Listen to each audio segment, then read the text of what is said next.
हाय मेरे प्यारे साथियों, आज हम लोग 9th क्लास का सेकेंड चैप्टर जो हमारा प्रकाशन है, कौन है जी?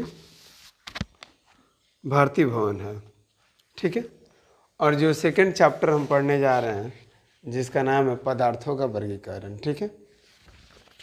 तो पदार्थों का वर्गीकरण हमारा सेकेंड चैप्टर यानी अध्याय 2 है।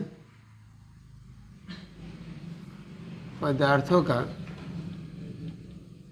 वर्गीकरण क्या है बाबू? पदार्थों का वर्गीकरण। तो देखिए, जब हम आप लोग बताए थे कि पदार्थों का वर्गीकरण मुख्यतः 2 भागों में हुआ है। पदार्थों का वर्गीकरण 2 भागों में, एक भौतिक विधि से हुआ है, भौतिक से, एक कौन से रासायनिक से। बात समझ में आ रहा है ना? पदार्थों का वर्गीकरण मुख्यतः 2 भागों में किया गया। एक होता है भौतिक और दूसरा होता है रासायनिक। पदार्थ का डेफिनेशन क्या होता है? कोई भी खड़ा होकर बता सकता है पदार्थ का डेफिनेशन? वो हर चीज जो रुकावट डाले तथा स्थान के और जिसमें कुछ द्रव्यमान हो से पदार्थ। हाँ, वह वस्तु या वह पद, कोई भी चीज जो आपको रुकावट डालता है, द्रव्यमान हो उसमें, तो वो क्या कहलाता है भैया? अवरोध उत्पन्न करता है, तो पदार्थ कहलाता है। तो पदार्थों का वर्गीकरण मुख्यतः 2 चैप्टर में पढ़े थे ना। क्या पढ़े थे? भौतिक अवस्था के आधार पर पदार्थों का वर्गीकरण। भौतिक अवस्था के आधार पर पदार्थों का वर्गीकरण कितने भागों में किया गया? कितने भागों में किया गया जी? 3 भागों में। कितने भागों में एक बार बोलिए? 3 भागों में किया गया। कोई दिक्कत? तो 3 भागों में किया गया। जो पहला होता है ठोस, द्रव और क्या होता है बाबू? गैस।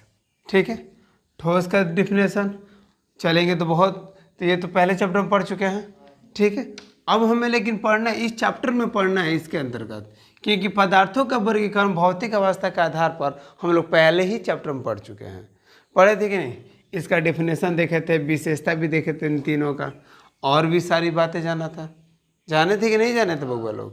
जान रहे सनू। लेकिन अब पढ़ा पदार्थों का वर्गीकरण में रासायनिक विधि से। तो देखिए, रासायनिक अवस्था के आधार पर, रासायनिक अवस्था के आधार पर पदार्थ को कितने भागों में विभक्त किया गया जी? पदार्थ को कितने भागों में विभक्त किया गया? कौन कौन? पदार्थ को 2 भागों में विभाजित किया गया। एक शुद्ध पदार्थ होता है, एक क्या होता है बाबू? शुद्ध पदार्थ। एक होता है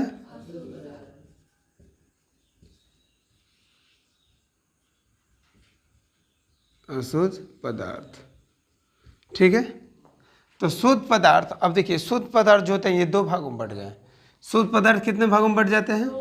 2 भागों में। पहला हो जाता है तत्व जिसका इंग्लिश होता है एलिमेंट्स, और दूसरा क्या होता है? यौगिक। कोई दिक्कत? अब देखिए, अशुद्ध पदार्थ भी कितने भागों में बढ़ जाता है? 2 भागों में। तो देखिए, अशुद्ध पदार्थ जो है ना, इसको मिश्रण भी बोल सकते हैं। क्या बोल सकते हैं? मिश्रण। क्या बोल सकते हैं? एक बार बोलिए। मिश्रण। और ये जो मिश्रण है हमारा, इसके ये 2 भागों में बढ़ चुका है। कितने भागों में? एक होता है समांग मिश्रण, और दूसरा कौन होता है बाबू? बोले कस के। हाँ, समांग मिश्रण, और दूसरा होता है विषमांग मिश्रण। कोई दिक्कत? चलिए समझ लेते हैं। सबसे पहले हम बताते हैं शुद्ध पदार्थ क्या है, उसके बाद बताते हैं अशुद्ध पदार्थ क्या है, उसके बाद हम तत्व देखेंगे, यौगिक देखेंगे, उसके बाद मिश्रण में आएंगे तो समांग मिश्रण, विषमांग मिश्रण देखेंगे। ठीक है। तो शुद्ध पदार्थ क्या है? कोई भी खड़ा होकर बताइए तो। शुद्ध पदार्थ क्या है? कोई भी खड़ा होकर एक आदमी बताइए तो। शुद्ध पदार्थ वह पदार्थ है जो एक ही प्रकार के कणों से मिलकर बने होते हैं, अर्थात जिनमें कणों की प्रकृति रासायनिक समानता पाई जाती है। हाँ, बढ़ जाइए। शुद्ध पदार्थ उस पदार्थ को कहते हैं जिसमें क्या हो? एक ही प्रकार के कण मिलकर बने हो। शुद्ध पदार्थ उस पदार्थ को कहते हैं जिसमें एक ही प्रकार के कण होते हैं और इसमें रासायनिक समानता पाई जाती है। इसमें क्या पाया जाता है भैया? रासायनिक समानता पाया जाता है। कोई दिक्कत? जैसे जल हो गया, जल हो गया जाएगा ना जी, शुद्ध पदार्थ। और क्या हो जाएगा? चीनी। ठीक है, तो तब शुद्ध पदार्थ को कहते हैं जिसमें एक ही प्रकार के कणों की समानता पाई जाती है, जिसमें रासायनिक समानता पाई जाती है। अब आते हैं अशुद्ध पदार्थ पे। किस पे आते हैं बाबू? अशुद्ध पदार्थ पे। तो अशुद्ध पदार्थ का डेफिनेशन क्या होगा? बोले हाँ, बोले बोले बोले।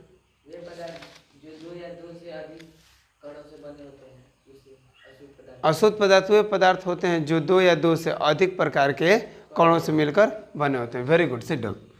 यानी अशुद्ध पदार्थ क्या हुआ? 2 या 2 से अधिक। इसमें लिमिट नहीं है कौन कितना है, कौन कितना है। जैसे हम ग्लूकोज जब बनाते हैं बाबू, ग्लूकोज जब ग्लूकोज बनाते हैं तो एक गिलास ले लेते हैं ना, गिलास में यहाँ तक पानी भरा हुआ है, यहाँ तक पूरा पानी पूरे पानी भरल बा, समझ तल पूरे पानी भरा हुआ है, यानी छलबला रहा है गिरने के लिए। तो इसमें क्या करते हैं? 1 चम्मच नमक डाल देते हैं। और देखिए कणों की समानता हुई? नहीं हुई। पानी पूरा भरा हुआ है, पानी पूरा यहाँ तक लबालब है, लेकिन 1 चम्मच नए का डिजाइन के चम्मच हो, ठीक है, इसमें 1 चम्मच हमने नमक डाला, क्या इसमें कणों की समानता है? नहीं है ना। या क्या करते हैं? 2 चम्मच चीनी डाल देते हैं, तो तनी 1 चम्मच हो तनी बड़ बा, 2 चम्मच चीनी डाल देते हैं, क्या इन दोनों की समानता है? नहीं है ना। तो ये क्या हो गया? अशुद्ध पदार्थ हो गया। कोई दिक्कत? चलिए अब हम बात करेंगे किसका? तत्व के बारे में।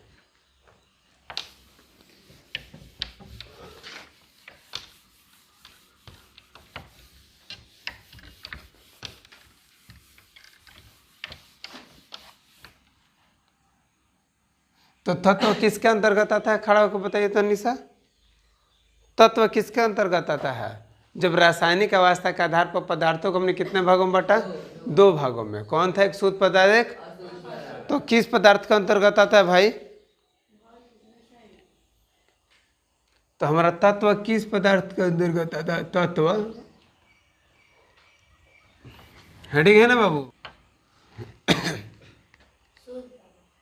तो अब हम किसके बारे में चर्चा कर रहे हैं बाबू? तत्व यानी एलिमेंट्स के बारे में।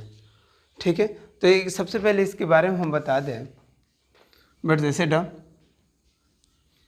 परमाणु जो होता है ये छोटे छोटे कणों से मिलकर बने होते हैं। किससे बने होते हैं बाबू?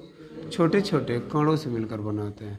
जो इनके 3 कण होते हैं, यानी परमाणु के 3 मौलिक कण होते हैं। परमाणु के 3 मौलिक कण होते हैं। कौन होते हैं बाबू? 1 नंबर, 2 नंबर और 3 नंबर। पहला होता है इलेक्ट्रॉन, बताए हैं कि नहीं? Electron, good.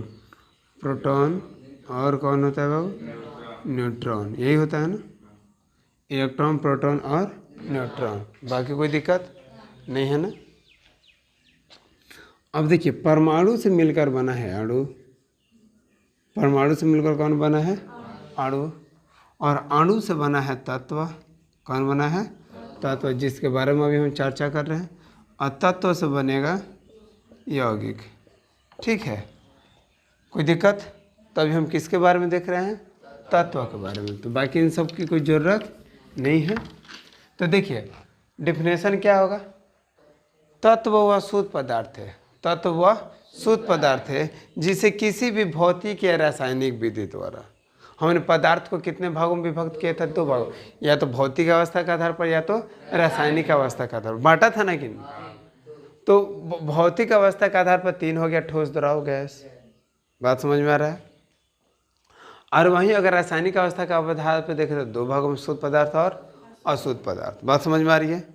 तो तत्व के बारे में हम देख रहे हैं जो शुद्ध पदार्थ के अंतर्गत आता है।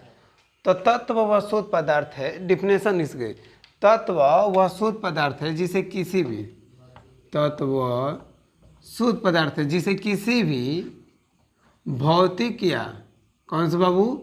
भौतिक या रासायनिक विधि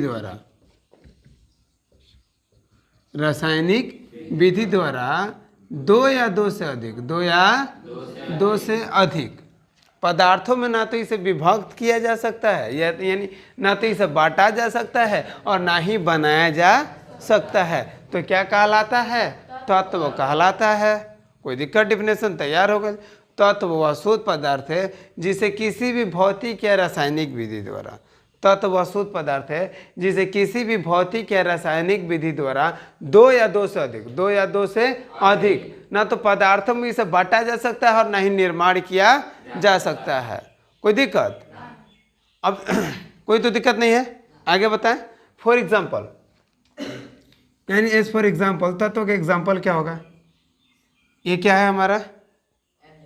हाँ, यानी क्या है? सोडियम है। क्या भाई? सोडियम। क्या है? सोडियम। ये हो गया। एक और एग्जांपल लिख देते हैं। Mg क्या होगा? मैग्नीशियम होगा। Mg क्या होगा? एल्युमिनियम। और लिख दें सिलिकॉन, हाइड्रोजन, बहुत सारा। ये 118 है। देखा चार्टे दिखाई दे रहा है ना जी, चार्ट पूरा। हाँ, तो ये सब क्या है? ये तत्व, ये सब क्या है? इन्हीं तत्वों से मिलकर क्या बनता है बाबू? कोई दिक्कत? तो एक बार और डिफिनेशन बताया। तत्व वह शुद्ध पदार्थ है जिसे किसी भी भौतिक या रासायनिक विधि द्वारा दो या दो से अधिक, दो या दो से अधिक पदार्थों में ना तो विभक्त किया जा सकता है, यानी विभक्त मतलब बांटना, ना तो बांटल जा सकता और ना ही निर्माण कल जा सकता, तो का कहलाई? तत्व। तो जैसे sodium, magnesium, aluminium, silicon, hydrogen, phosphorus, rubidium, बहुत सारा बाबा बोलो। चलिए अब देखेंगे हम लोग तत्व की विशेषता। हेडिंग लिखिएगा, तत्व की विशेषता। क्या है भाई तत्व की विशेषता? हम बात कर रहे थे तत्व की विशेषता के बारे में। तो तत्व की विशेषता क्या है? एक नंबर में यह एक ही प्रकार के परमाणुओं से मिलकर बना है। हाँ, ये एक ही तत्व जो है हमारे एक ही प्रकार के परमाणुओं से मिलकर बना है। अगर एक ही प्रकार के परमाणुओं से मिलकर नहीं बना होता ना, तो इसे दो या दो से अधिक भागों में बांट भी सकते थे और बना भी सकते थे। दो नंबर, सभी तत्वों के गुण से भिन्न किसी तत्व के कुछ विशिष्ट गुण होते हैं। यानी इसमें जितने भी तत्व पाए जाते हैं, यानी तत्व के अंतर्गत टोटल हमारे 118, ये चार्ट दिख रहा है कि नहीं? हाँ, तो टोटल हमारे 118 तत्व होते हैं। जो लास्ट होता है नॉन ऑर्बिटम होता है, ठीक है। तो जो सब 118 तत्व होते हैं और 118 तत्वों में बहुत कम तत्वों के गुण एक समान होते हैं और हमारे जितने भी तत्व उन सबकी विशिष्ट एक गुण, अपना गुण होता है। यानी कहने का मतलब के बाद सभी तत्वों के गुणों से भिन्न किसी तत्व के कुछ विशिष्ट गुण होते हैं। यानी सभी तत्व के गुण अलग अलग होते हैं, उसी में किसी तत्व के गुण जो एक विशिष्ट होते हैं। जैसे फॉर एग्जांपल नीचे बताया गया है, 1 नंबर देखिए। ये किसी भी भौतिक या रासायनिक विधि, यानी जो हमारे विशेष तत्व के तत्व पाए जाते हैं, जो हमारे विशेष तत्व पाए जाते हैं, इन्हें किसी भी भौतिक या रासायनिक विधि द्वारा दो या दो से अधिक पदार्थों में ना तो बांटा जा सकता है और नहीं बनाया जा सकता है। खानों में यह सिर्फ हाइड्रोजन परमाणु का बना होता है। कोई यानी जो विशिष्ट तत्व होता है वो एक हाइड्रोजन परमाणु का बना होता है, जिनकी परमाणु संख्या क्या होती है? 1 होती है।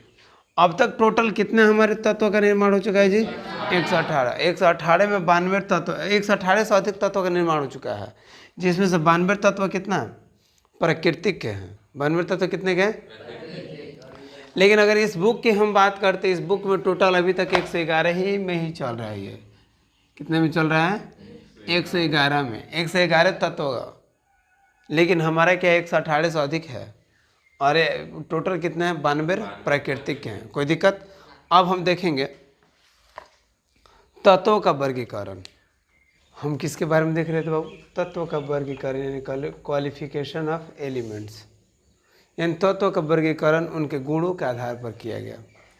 किनके गुणों के आधार पर? तत्व के गुणों के आधार पर। मान लीजिए किसी का गुण है भाई खैनी खाना, और किसी का गुण क्या है? ताड़ी पीना। और किसी का गुण क्या है? चिरकी धारी। क्या किसी का गुण है? जैसे चिरकिए का गुण बा लमटेने फोड़ के खा जाला। बताओ नहीं एक और कौन गुण है? तो उसी तरह से तत्व का वर्गीकरण में तत्व का वर्गीकरण उनके गुणों के आधार पर हुई है। यानी इस जो ये हमारा चार्ट दिख रहा है, आवर्त सारणी दिख रहा है, मोसले के नियम पर आधारित आवर्त सारणी जो दिख रही है आपको, जितने भी येलो कलर के दिख रहे हैं यानी पीले रंग के दिख रहे हैं, सब हमारे एलिमेंट क्या है, ये धातु हैं। ये क्या है, धातु। और ये जितने भी कलर यानी ब्लू से जितने भी दिख रहे हैं ये सब क्या है, अधातु है। यानी तो उनके गुणों के आधार पर, तत्व के गुणों के आधार पर तत्व को दो भागों में विभाजित कर दिया गया, एक धातु एक अधातु। जिस धातु का इंग्लिश मेटल, अधातु का नॉन मेटल। तो यानी जितने भी हमारे येलो कलर के दिख रहे हैं ये सब क्या है, धातु हैं। और बाकी सब जो और हमारे क्या है बाबू, ब्लू कलर के दिख रहे हैं, अधातु हैं। कोई दिक्कत? अब इसमें आते हैं कि देखिए यहाँ पर बोल क्या रहा है, तत्व का एक तीसरा श्रेणी भी होता है। यानी दो तो पढ़ना ही है, धातु और अधातु, लेकिन तत्व का एक तीसरा श्रेणी भी होता है जो क्या क्या होता है, उपधातु होता है। तत्व का तीसरा श्रेणी क्या है, जिसमें धातु और अधातु दोनों के गुण पाए जाते हैं, जिसमें धातु और अधातु दोनों गुण पाए जाते हैं। अब बात करते हैं धातु के बारे में। अब धातु का डिफिनेशन नहीं है, धातु की विशेषता पर हम लोग डिफिनेशन बताते हैं, या बताते हैं कि हाँ ये धातु है कि अधातु है। तो वैसे तत्वों को धातु कहते हैं जिसमें विशेष प्रकार की चमक होती है। यानी धातु में विशेष प्रकार की चमक होती है। गुण नंबर एक, ये गुण भी हम बोल सकते हैं। धातु का क्या है, गुण है। धातु का क्या है, गुण। एक नंबर धातु गुण में क्या है, इसमें विशेष प्रकार की चमक पाई जाती है जो आघात वर्धन्य तथा तन्य होता है। यानी कहने का मतलब क्या हुआ कि हमारा तत्व पे जितना भी हम चोट करेंगे ना तो वो टूटेगा नहीं, भंगुर नहीं होता है। भंगुर मतलब टूट जाना, भंगुर मीन्स टूट जाना। लेकिन ये आघात वर्धन्य होते हैं, चोट को बर्दाश्त करते हैं, तथा तन्य होते हैं, तन्यता के गुण पाए जाते हैं। तन्यता यानी लंबा होते चले जाते हैं। जितना भी इसे लोहा पे पीटेंगे, हम लोहा का एक छोटा सा टुकड़ा ले जाते हैं और लोहार भाई को कहते हैं कि इसका खुरपी बना दीजिए। बनाता है कि नहीं खुरपी? बनाता है ना। तो अगर लोहा भंगुर होता तो खुरपी बनाता, 2 हथौड़े में तो टूट गया। भंगुर होता तो बनाता नहीं। तो लोहा क्या होता है, चोट बर्दाश्त करता है और इसमें तन्य के यानी बड़ा होने की क्षमता। तो वही बात लिखते हैं जिनकी तनन क्षमता अधिक होती है। यानी लोहा को कितना भी पीट कर आप बना सकते हैं। जैसे सोना चांदी हो गया, चांदी को जितना चाहते हैं लमड़ाना लमड़ा सकते हैं, पतला ताड़ के जैसा। जो ऊष्मा और विद्युत के सुचालक होते हैं। धातु क्या होता है, ऊष्मा और विद्युत के सुचालक होता है। ये ठोस अवस्था में पाए जाते हैं। जितने भी हमारे धातु पाए जाते हैं किस अवस्था में पाए जाते हैं, एक अपवाद में होता है पारा। पारा भी हमारा क्या है, धातु है। पारा भी क्या है, धातु है। लेकिन अपवाद में ये ठोस अवस्था में नहीं पाया जाता, ये ठोस अवस्था में नहीं पाया जाता है। क्या बाबू, अब हम बता रहे हैं अधातु के बारे में। इसके पहले देखे थे धातु के बारे में। तो ये भी इनकी विशेषता के ऊपर डिफिनेशन हम बता सकते हैं, या इनके क्वालिटी के ऊपर या गुण के ऊपर। ठीक है, तो इनका क्वालिटी क्या है, ऐसे तत्व को अधातु कहते हैं जिसमें चमक नहीं होता है। पहला गुण क्या है, धातु में अधातु में किन में चमक होता ही नहीं है। दूसरा गुण क्या है कि ये ना तो आघात वर्धनीय होते हैं ना तन्य होते हैं। यानी इसको चोट मारेंगे तो ये टूट जाएगा। और इसमें तनन क्षमता नहीं होता है। समझे कि ना है, समझे ना। तो इसमें होता है ना कि इस पर जैसे ही ना चोटवा मारते हैं तो ये टूट जाता है। क्या होता है जी, जैसे शीशा हो या दिल हो आखिर टूट जाता है। ये भंगुर होते हैं। ये क्या होते हैं, भंगुर। जैसे शीशा क्या है, थोड़ा सा चोट पड़ेगा टूट जाएगा, दिल थोड़ी है। 4 नंबर, ये ऊष्मा और विद्युत के कुचालक होते हैं। कुचालक मीन्स क्या हुआ, इसमें जब करंट का प्रवाह करेंगे तो ये करंट का प्रवाह नहीं करेगा। अब ये सूखी लकड़ी है, इसमें एक तरफ तार जोड़ दिया जाए दूसरे तरफ पकड़ेंगे तो लाइट मारेगा जी, नहीं पकड़ेगा। सच में नहीं मारेगा। लेकिन वहीं हमारे देह में बांध दे, हम तो हैप्पी बर्थडे जिन छुए उनको हैप्पी बर्थडे फाइनल वाला। 5 नंबर, ये तीनों अवस्था में पाए जाते हैं, ठोस, द्रव, गैस। जैसे for example hydrogen, nitrogen, carbon, गंधक आदि बहुत सारा। लेकिन अब बात करते हैं हम, अब देखिए अंतर कैसे होगा, धातु और अधातु में अंतर आ जाएगा तो कैसे लिखेंगे। धातु में चमक पाई जाती है, अधातु में चमक नहीं पाई जाती है। धातु में विशेष धातु आघात वर्धनीय तथा तन्य होते हैं, अधातु आघात वर्धनीय तथा तन्य नहीं होते हैं। ये भंगुर होते हैं, ये भंगुर नहीं होते हैं। अधातु भंगुर होते हैं और धातु भंगुर नहीं होते हैं। ये ऊष्मा और विद्युत के सुचालक करते हैं कौन? धातु। लेकिन अधातु ऊष्मा और विद्युत के सुचालक नहीं करते हैं, अंतर अपने से तैयार हो गए। अब देखिए आगे बात करते हैं धातु के बारे में। ये धातु जो होते हैं हमारे ठोस अवस्था में पाए जाते हैं, लेकिन भैया धातु भाई थेथर भाई तीनों में पाया जाला, ठोस, द्रव, गैस में। अब इसका तीसरा रूप है भैया उपधातु। उपधातु किसे कहते हैं पहले ही बता चुके हैं, ऐसे तत्व जिनमें धातु और अधातु दोनों के गुण मौजूद रहते हैं। अच्छा कुछ लिखे हैं तो कुछ बोलना पड़ेगा ना। ऐसे तत्व जिनमें धातु और अधातु दोनों के कुछ गुण मौजूद रहते हैं तो उन्हें क्या कहते हैं जी? उपधातु कहते हैं। जैसे कमला पसंद बहुत लोग खाते हैं, तो देखिएगा बहुत लोग जर्दा मिला के खाते हैं, और फाड़ेंगे, पता नहीं उसमें अमृत है कि क्या है। कुछ एग्जाम्पल दे रहे थे और लेकिन कुछ ऐसे भी लोग होते हैं जिसमें थोड़ा बहुत जर्दा मिला के खाते हैं, जर्दा मिला के खाते हैं। तो क्या है भाई, ऐसे तत्व जिनमें धातु और अधातु के कुछ गुण मौजूद रहते हैं उन्हें क्या कहते हैं बाबू? उपधातु कहते हैं। जैसे arsenic, silicon, germanium, antimony, bismuth. अब कैसे समझेंगे जी आवर्त सारणी में? आवर्त सारणी में कैसे समझेंगे? जो केसरिया कलर का होगा, कैसा होगा? जो केसरिया कलर का होगा, जैसे देखिए boron, silicon, germanium, arsenic, selenium, antimony, tellurium, astatine, ये सब क्या जितने भी हमारे केसरिया कलर के दिख रहे हैं ये सब क्या है? हमारे उपधातु हैं। क्या है? उपधातु है। अगर ये वीडियो अच्छा लगे तब लोग लाइक, सब्सक्राइब और शेयर ज़रूर करें। Thank you.